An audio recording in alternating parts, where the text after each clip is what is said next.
어떤 부부가 자고 있었는데요, 아내가 소리를 지르면서 깨어났습니다. 남편이 말합니다. 왜 그래? 무슨 일이야? 죄송해요, 악몽을 꿨어요. 무슨 악몽인데?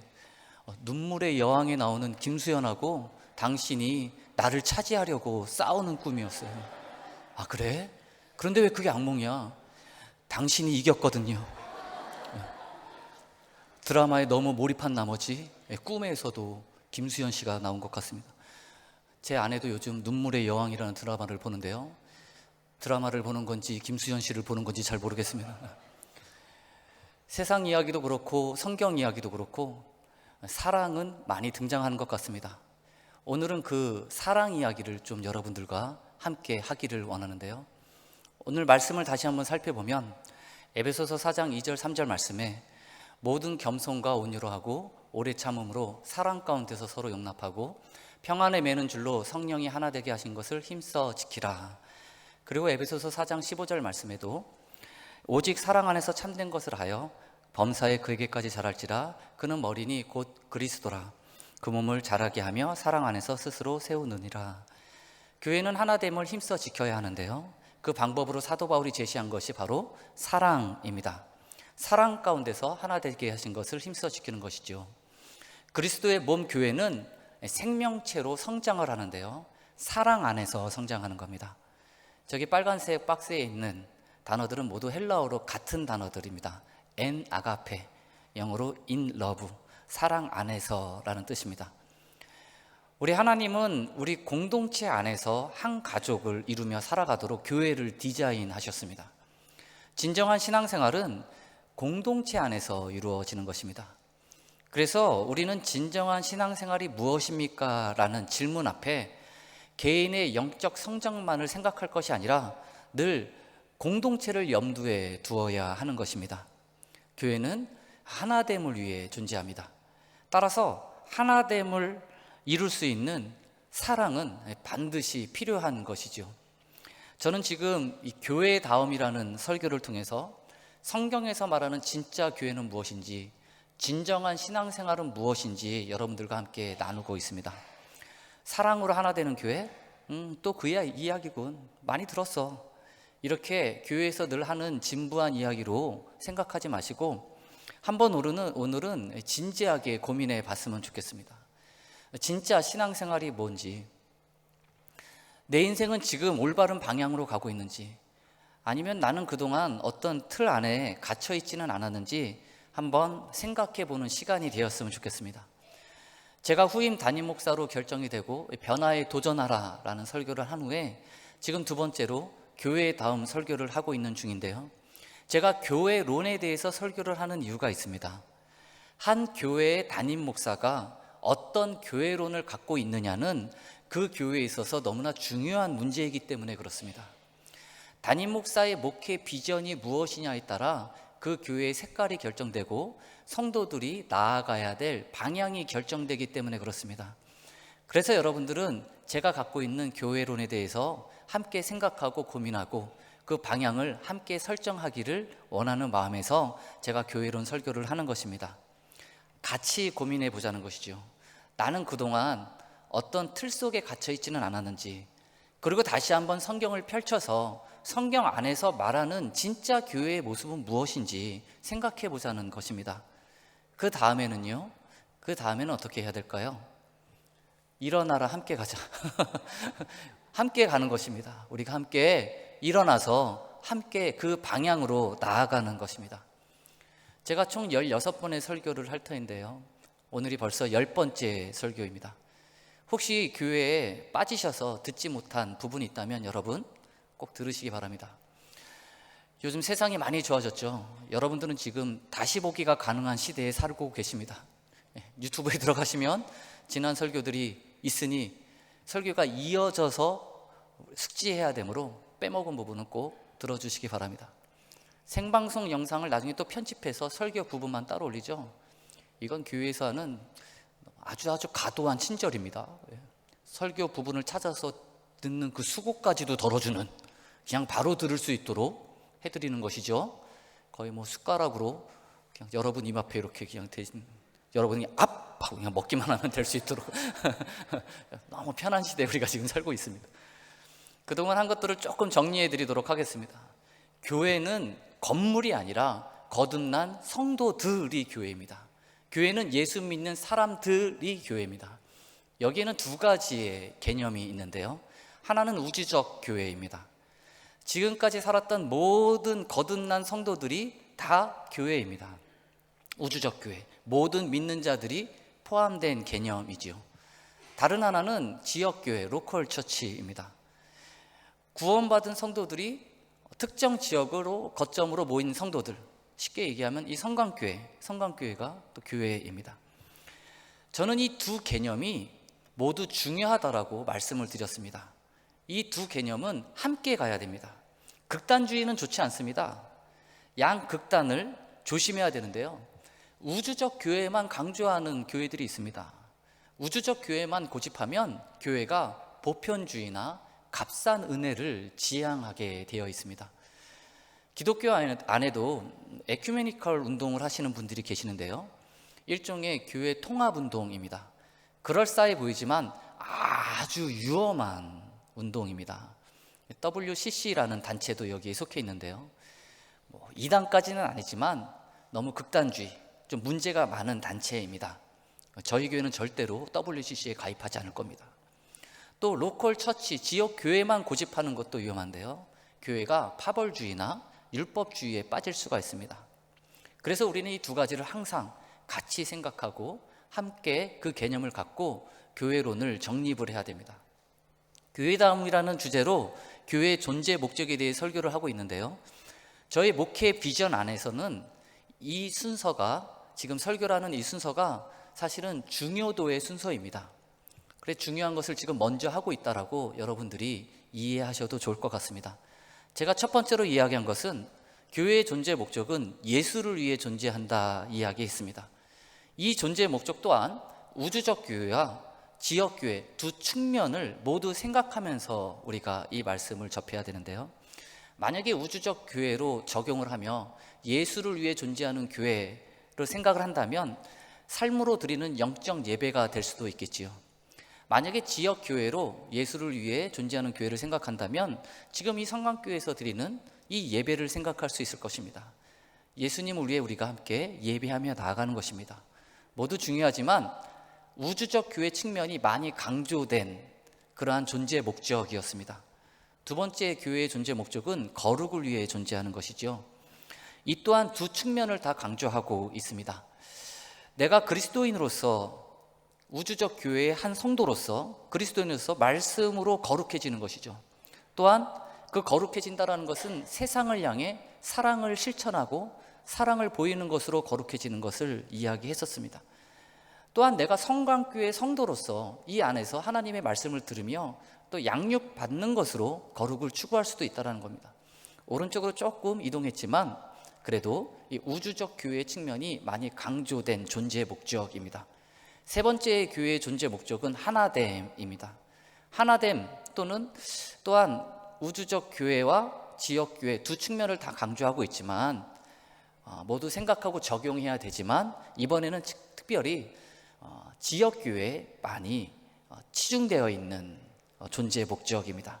그래서 여러분들이 오늘 설교, 그리고 다음 설교, 다음 주 설교를 들을 때는 이제 성광교회, 이 로컬 처치, 이 지역 교회의 하나됨을 더 많이 생각하는 것이 좋을 것 같습니다. 그리고 마지막 네 번째는 좀 더 지역 교회, 로컬 처치 쪽으로 갈 것입니다.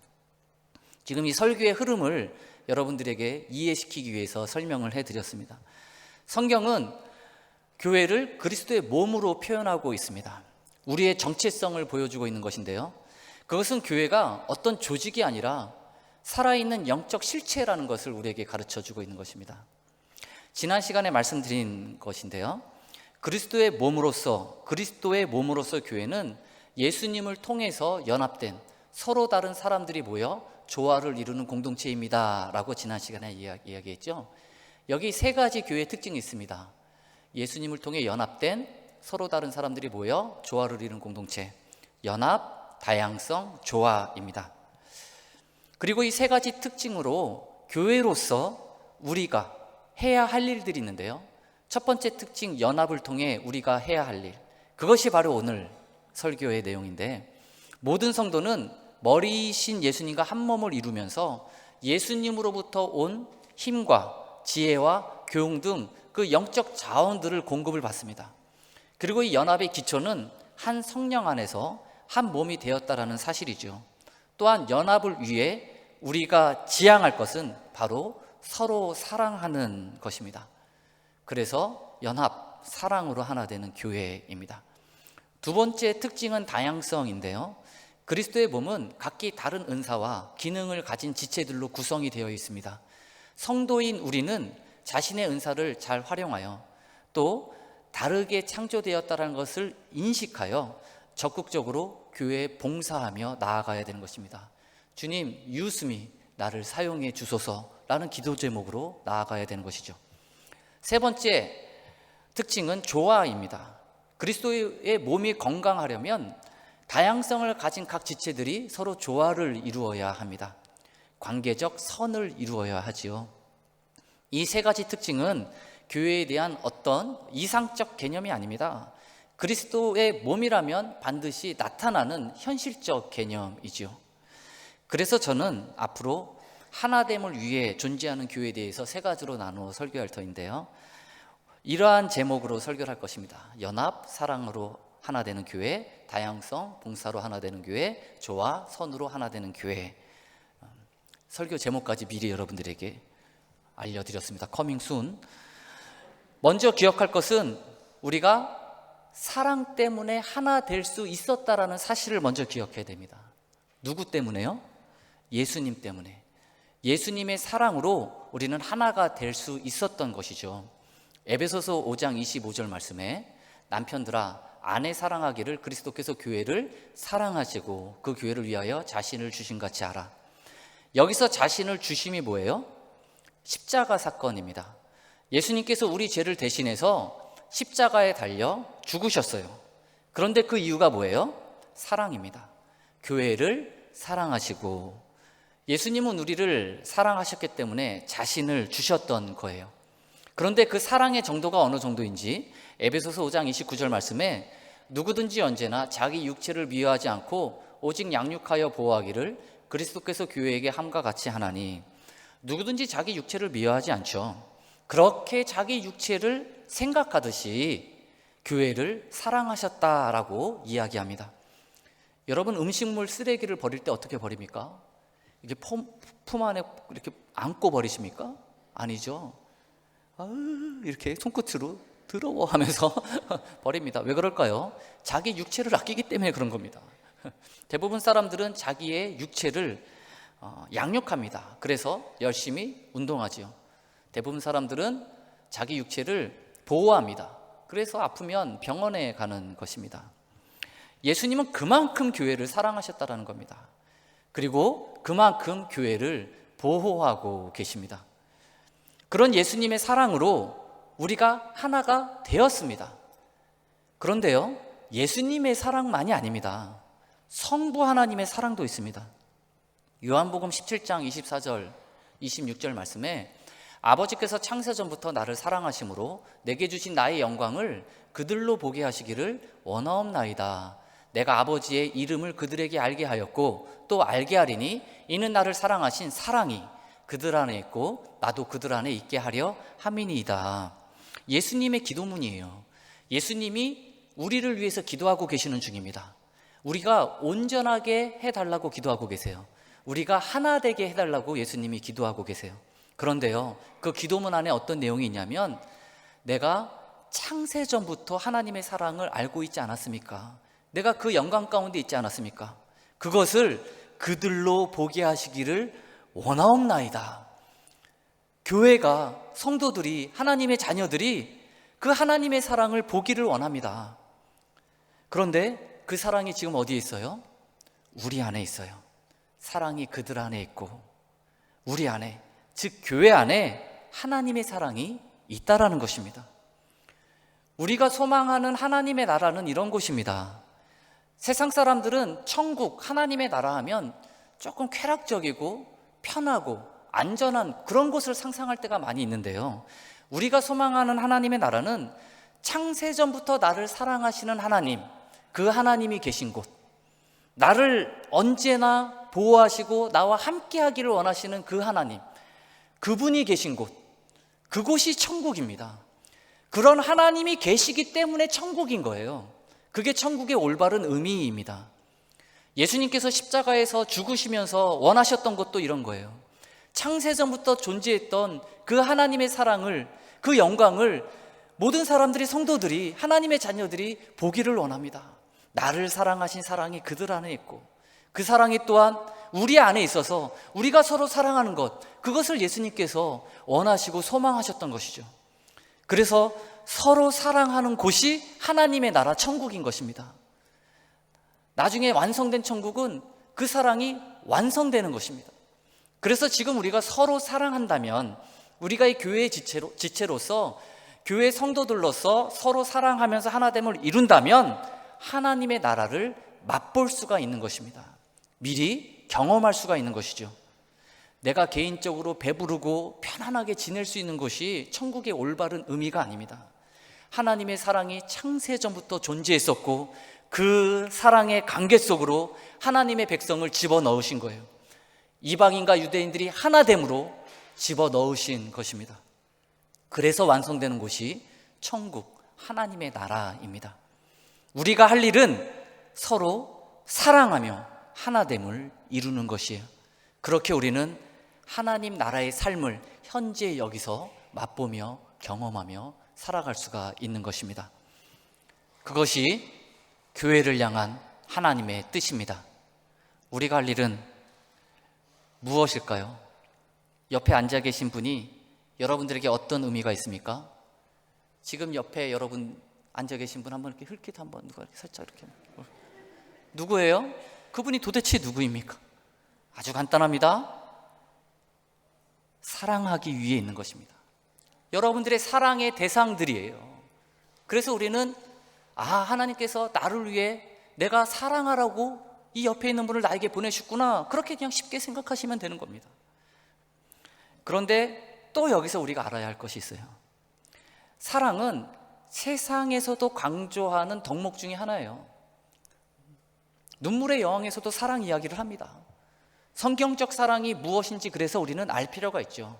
성경적 사랑과 세상적 사랑의 차이점을 알아야 합니다. 여러분, 대중가요에 나온 사랑이라는 단어가 43,000번이라고 합니다. 엄청나죠?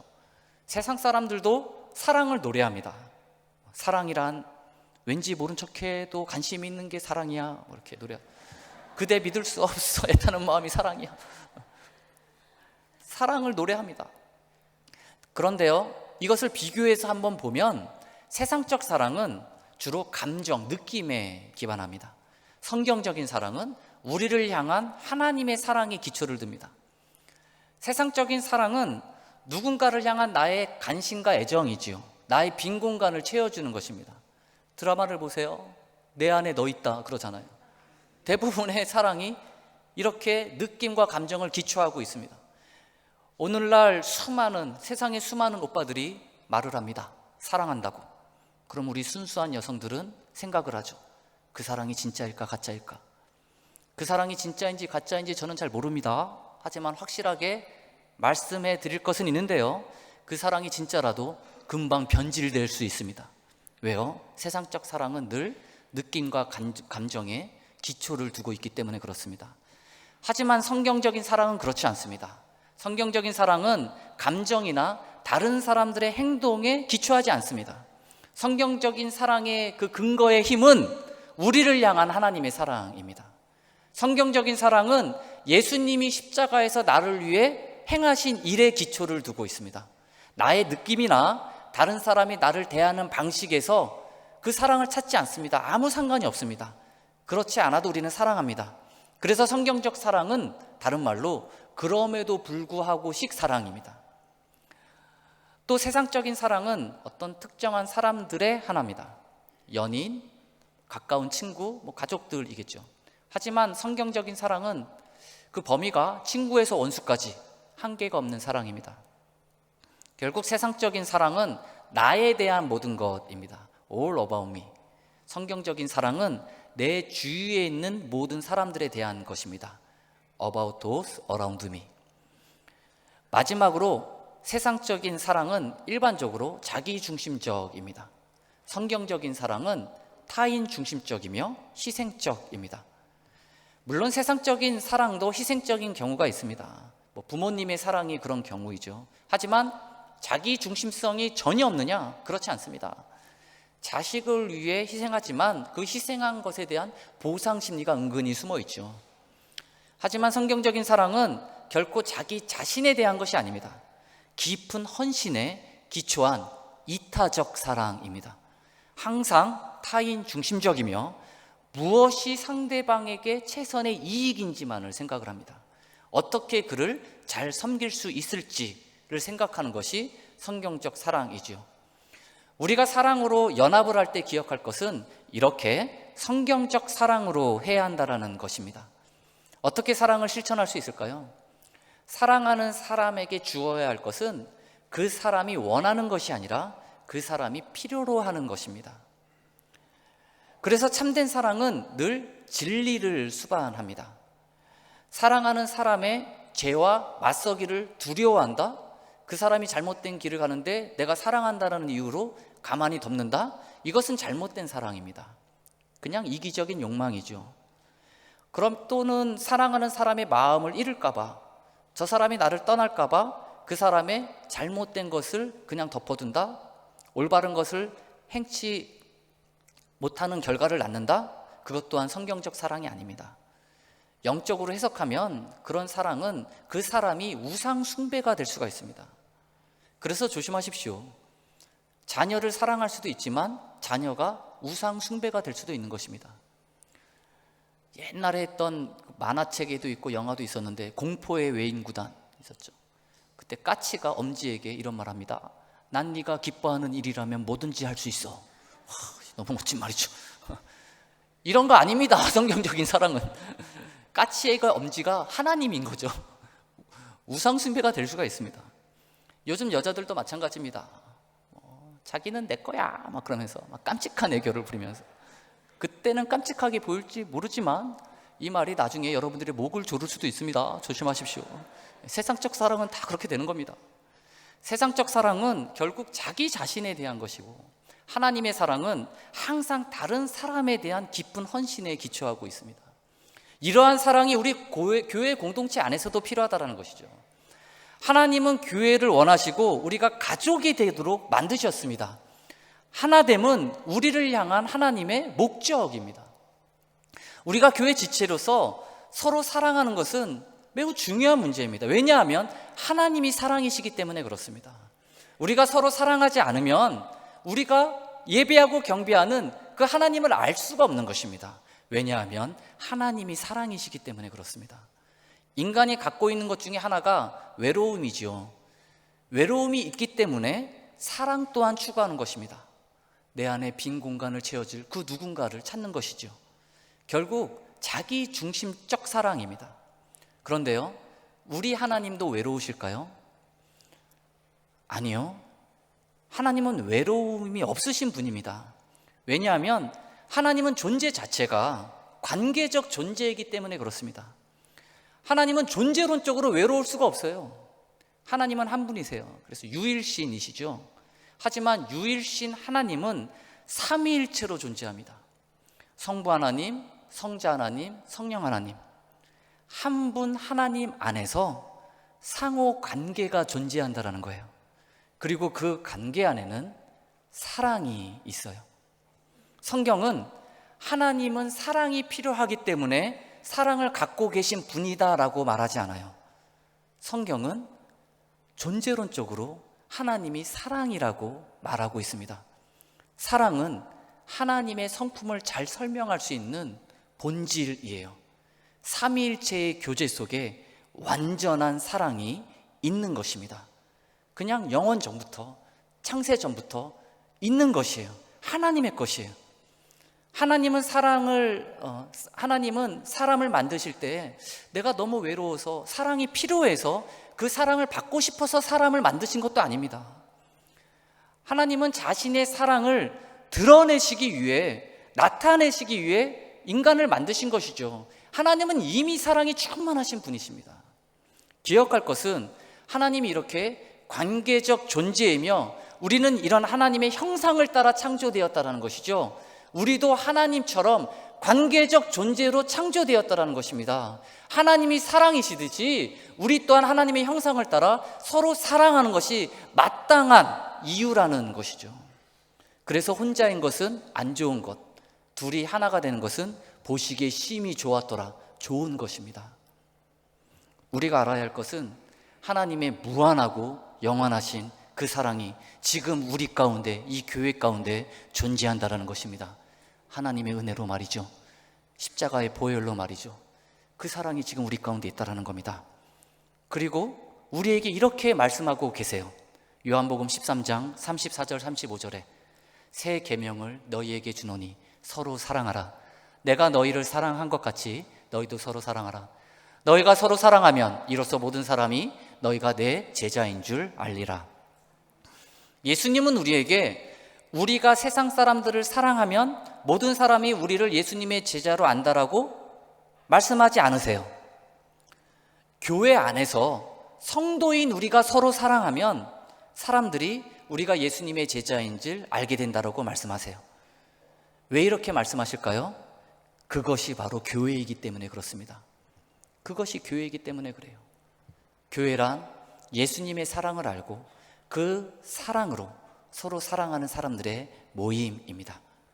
교회란 예수님의 사랑을 알고 그 사랑으로 서로 사랑하는 사람들의 모임입니다. 그래서 여러분들의 사랑을 실천할 때는 먼저가 옆에 있는 성도입니다. 물론 우리는 모든 사람을 사랑해야 됩니다. 세상에 있는 믿지 않는 사람들까지 사랑해야 됩니다. 하지만 먼저 우리에게 중요한 것은 우리가 서로 사랑하는 것입니다. 그것이 우리의 존재이기 때문에 그렇습니다. 그래서 누가 저에게 진정한 신앙생활이 무엇이냐고 묻는다면 저는 아주 서슴없이 대답할 겁니다. 진정한 신앙생활이란 하나님의 다스림 가운데 사랑을 실천하는 것이라고. 사랑이 없으면 아무것도 아닙니다. 그래서 성경은 사랑이 없으면 우리가 몸을 불사르게 내어주면서까지 신앙생활을 해도 아무 유익이 없다라고 말하지 않습니까? 그만큼 사랑이 중요한 것입니다. 아까 읽은 말씀을 다시 한번 보면 에베소서 4장에 있는 말씀인데요, 사랑 가운데서 서로 용납하고 성령이 하나 되게 하신 것을 힘써 지키라고 하시오. 그리고 오직 사랑 안에서 참된 것을 하라고 하고 또 사랑 안에서 스스로 세우느니라 말씀하십니다. 성령이 하나 되게 하신 것을 지키기 위해 우리는 사랑으로 연합을 해야 하는데요, 그렇게 되면 범사의 예수님에게까지 자라나는 것입니다. 그리스도의 몸인 우리가 성장을 하는 것입니다. 함께 성장을 하는 것이죠. 그런데 그 성장에 있어서 사랑이 필수적인 것입니다 라고 말하는 것이 저 말씀입니다. 그런데 저 말씀 속에 그 사랑과 관련된 부분은 이 세 가지를 다시 한번 보면 사랑 안에서 서로 용납하기, 사랑 안에서 참된 것을 하기, 사랑 안에서 스스로 세우기입니다. 용납한다라는 것은 교회 내 다른 사람의 잘못을 참아주는 것입니다. 마치 하나님께서 믿음 없는 우리를 보고 오래 기다리시고 참아주신 것처럼 말이죠. 그런데 이 첫 번째와 두 번째가 서로 상반됩니다. 사랑 안에서 참된 것을 하기, 이것은 복음의 진리에 대해서 서로 고백하는 겁니다. 이것은 죄에 대해서 타협하지 않는 겁니다. 드러내는 것입니다. 그래서 진리가 진리되도록 하는 것입니다. 참된 것을 하는 겁니다. 세 번째는 스스로 세우기입니다. 일종의 건축이죠. 우리는 지어져 가는 겁니다. 건축되어져 가는 것이죠. 온 몸이 각 마디를 통하여 도움을 받아야 합니다. 서로 연결되고 연합되어야 합니다. 그러면 각 지체의 분량대로 역사하여 몸이 자라나는 것이죠. 정리하면 이렇습니다. 사랑 안에서 서로 용납하기는 지체의 부족한 부분을 채우는 것입니다. 채우기. 사랑 안에서 참된 것을 하기는 지체의 모난 부분을 깎는 것입니다. 튀어나온 부분을 잘라내는 것이죠. 깎기. 그렇게 채우고 깎으면 알맞는 건축 자재가 됩니다. 그러면 이제 사랑 안에서 스스로 세운다라는 것은, 연합한다라는 것은 그렇게 건축물이 되어 함께 성장한다라는 것입니다. 다른 지체의 부족한 부분을 보고 용납한다는 것은 결코 쉽지가 않습니다. 다른 지체의 잘못을 드러내는 일은 더 쉽지가 않죠.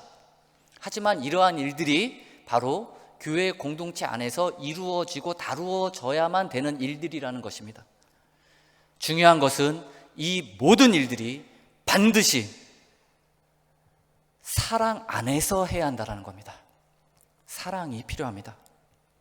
그리고 우리가 기억할 것은 이 모든 것의 기준은 모퉁이 돌이신 예수님이십니다. 사랑하는 여러분, 교회 공동체의 목표는 예수님을 기준 삼아 성장하는 것입니다. 모퉁이 돌이신 예수님이 기준이 되어 우리가 함께 지어져 가는 것입니다. 이것이 교회 공동체의 목표입니다. 이것은 다른 말로 예수님을 본받는다라는 것입니다.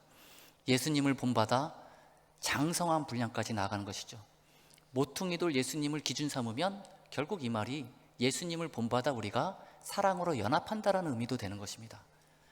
그렇게 교회의 목표를 향해 우리가 나아가야 되는데요, 그 목표의 핵심 요소가 바로 사랑으로 서로 연합하는 것입니다. 저는 만약에 교회 수준이라는 것이 있다면 한번 가장 높은 수준은 뭘까 한번 생각해 봤어요. 교회 수준 1단계, 2단계, 막 10단계까지 있다. 그냥 제 스스로 생각을 하고 상상을 해봤는데 가장 높은 수준은 교회에 건징이 있을 때 그것이 사랑의 기반에 있다라는 사실을 알기에 그 어떤 상처도 받지 않고 순복하고 회개하여 자신을 고쳐갈 수 있는 교회, 그것이 최고 높은 수준의 교회가 아닐까요? 사랑 때문에 모든 것이 이해되고 해결되는 그런 교회, 그런 교회가 우리가 꿈꿔야 하는 교회인 것입니다. 성경은 하나님의 사랑이 세상에 어떻게 나타나는지에 대한 내용으로 기록되었습니다. 하나님의 사랑이 어떻게 나타났습니까? 하나님은 독생자 아들 예수 그리스도를 세상에 보내시고 죽기까지 우리를 사랑하셨습니다. 결국 복음은 무엇입니까? 죄인을 향한 하나님의 사랑 이야기가 복음입니다. 그래서 사랑이 없으면 아무것도 아닌 것입니다. 그래서 우리는 교회 안에서 서로 사랑하면서 하나님을 알아가야 되는 것이죠. 반대로 하나님을 알아가며 진짜 사랑을 실천해 나가는 것입니다. 이것이 교회가 존재하는 이유입니다. 하나님을 알 때 진짜 사랑이 드러나는 것입니다. 이 톰 레이너가 쓴 죽은 교회를 부검하다라는 책이 있는데요, 제목이 너무 살벌하죠. 죽은 교회를 부검하다. 이 책에서 죽은 교회의 특징을 이야기합니다. 실제로 저자는 죽어가는 교회들을 조사해가지고 이 책을, 자료를 수집해서 쓴 것입니다. 죽어가는 교회들은 어느 순간 목적을 잊어버렸다라고 해요. 어느 특별한 어느 시점에 잊어버린 것이 아니라 아주 느리게 점차적으로 서서히 잊어버렸다라고 합니다. 그런데 그 특징을 말하는데요, 복음 중심에서 벗어난 것으로 그 특징을 말하는데, 이는 대부분의 교회들이 타인 중심에서 자기 중심적 삶으로, 신앙으로 변해버렸다는 겁니다. 죽어가는 교회는 자기 중심적 교회라는 거예요. 이 책에서 이런 말이 있어요. 우리는 그리스도 몸의 지체들이다. 우리는 자신을 섬기기 위해서 존재하지 않는다. 우리는 몸 전체의 유익을 위해 존재한다. 죽어가는 교회의 교인들은 이 점을 이해하지 못한다. 결국 질문은 이것입니다. 자기 중심적이냐, 타인 중심적이냐? 저는 이게 믿음의 결론이라고 봅니다. 믿음의 결과. 우리의 믿음에 대해서 정말 여러 가지로 다양하게 우리는 설명할 수 있지요. 하지만 이게 결론입니다. 자기 중심적이냐, 타인 중심적이냐? 내가 지금 나의 믿음의 상태가 자기 중심적이면 나는 지금 믿음이 약해져 있는 겁니다. 내가 지금 타인 중심적으로 살아가고 있다면 내가 지금 성령 충만한 것입니다. 여러분들의 영적인 상태를 점검할 때 가장 확실한 기준입니다. 내가 지금 자기 중심적이냐, 타인 중심적이냐? 교회는 사랑으로 연합하여 하나됨을 이루어야 합니다. 여기서 우리가 다시 한번 꼭 기억할 것이 있는데요, 하나님이 사랑이시라는 겁니다. 세상에 있는 오빠들의 사랑은 변해도 하나님의 사랑은 변하지 않습니다. 그 하나님이 우리를 사랑하시되 끝까지 사랑하신다라고 말씀하시죠.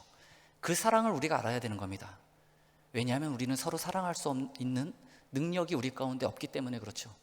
그 사랑이 우리 가운데 있기 때문에 우리는 서로 사랑할 수 있는 것입니다. 처음에 제가 세상적 사랑과 성경적 사랑을 비교하면서 성경적 사랑은 결코 자기 자신에 대한 것이 아니라고 했습니다. 깊은 헌신에 기초한 이타적 사랑이라고 이야기했었죠.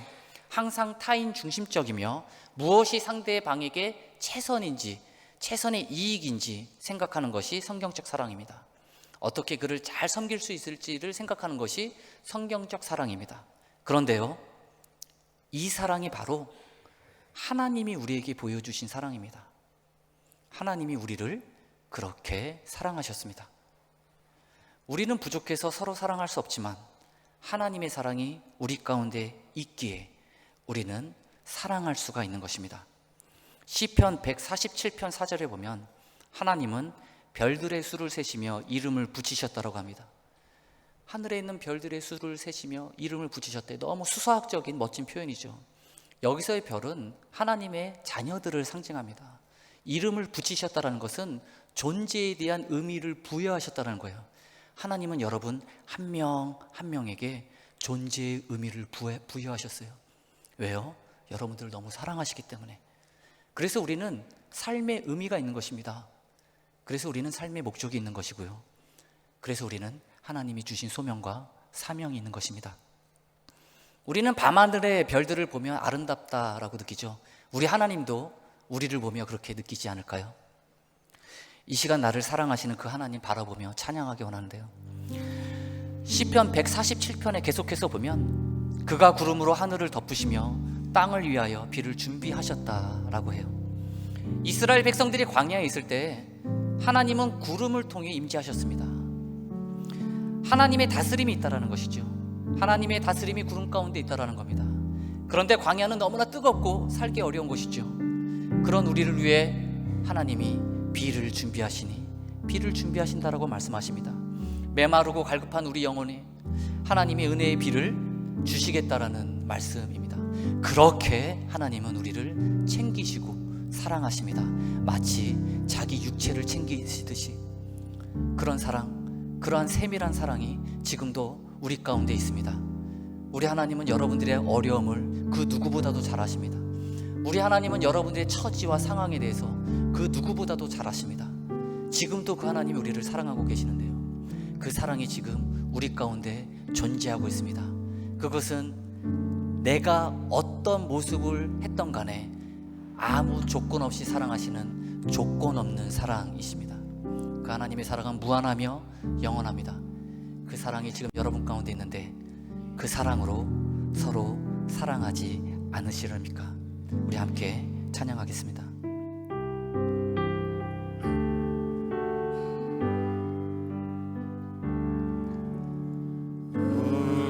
우리 주는 위대하며 능력이 많으시도다. 그의 지혜 무궁하며 빈자는 영원하도다. 상한 자를 고치시며 상처를 싸매시도다.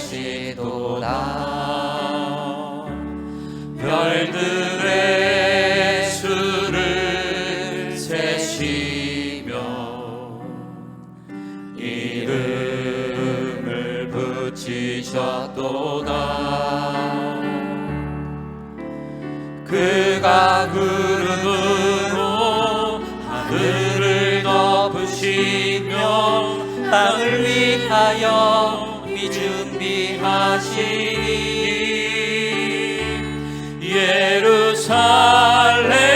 예루살렘아 여호와를 찬송할지어다. 내 하나님을 감사함으로 그 앞에 나가며 주 임재 앞에 경배해. 우리 주는 위대하며 우리 주 위대하며 능력이 많으시도다. 능력이 많으시도다. 그의 지혜에 무궁하며 그의 지혜에 무궁하며 인자는 영원하도다. 인자는 영원하도다. 상한 자들 고치시며 상한 자를 고치시며 상처를 싸매시도다. 상처를 싸매시도다. 별들의 수를 세시며 별들의 수를 세시며 이름을 부르사도다. 그가 구름으로 하늘을 덮으시며 땅을 위하여 비 준비하시니 예루살렘아 여호와를 찬송할지어다. 내 하나님을 감사함으로 그 앞에 나가며 주임제 앞에 우리를 사랑하시는 주님을 찬양합니다. 예루살렘아 예루살렘아 여호와를 찬송할지어다. 내 하나님을 감사함으로 그 앞에 나가며 주임제 앞에 경배해. 이 시간 믿음으로 고백하며